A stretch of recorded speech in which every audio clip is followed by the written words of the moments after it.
The Health Secretary calls their pay demands unrealistic, but junior doctors say it's simply what they're worth. 4 days of strikes will go ahead on Tuesday unless the government present what unions call a credible offer. I apologise to anyone that has any appointments cancelled. We're already missing cancer care deadlines because we don't have enough staff to see these patients in a timely manner.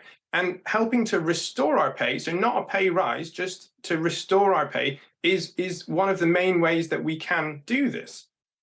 There are around 75,000 junior doctors in NHS England, but what do they do? Well, the majority of junior doctors aren't actually that junior. They're all qualified, who could then spend up to 8 years practising while in clinical training before reaching consultant level.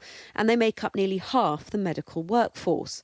Pay can range from just over £29,000 to £58,000 a year, with the average around £55,000. The British Medical Association, which represents doctors, is asking for a pay rise of 35%.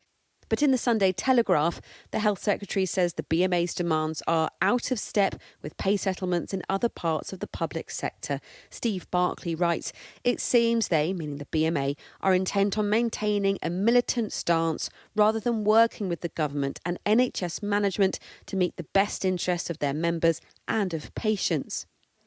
NHS leaders say these strikes will bring the worst disruption yet. The 4 days of industrial action that we will see this week will be the longest period we've had of any of the strikes this winter. And of course, it's coming after a 4-day bank holiday weekend. So I'm absolutely certain that we will see a higher level of disruption than we've seen at any time this winter, perhaps at any time during NHS history. In fact, it's estimated nearly 200,000 patients will see appointments, procedures, even time-sensitive cancer treatment delayed. Good access to the NHS is absolutely crucial because inevitably as we get older we tend to pick up more health problems. So when there's any kind of question mark about your capacity to access that is undoubtedly quite a concern for older people. Doctors say if patients haven't been contacted by now, they should just turn up as usual. But it's certainly far from business as usual for a health service stricken by strikes, mired in dispute. Catherine Overtotsi, Sky News.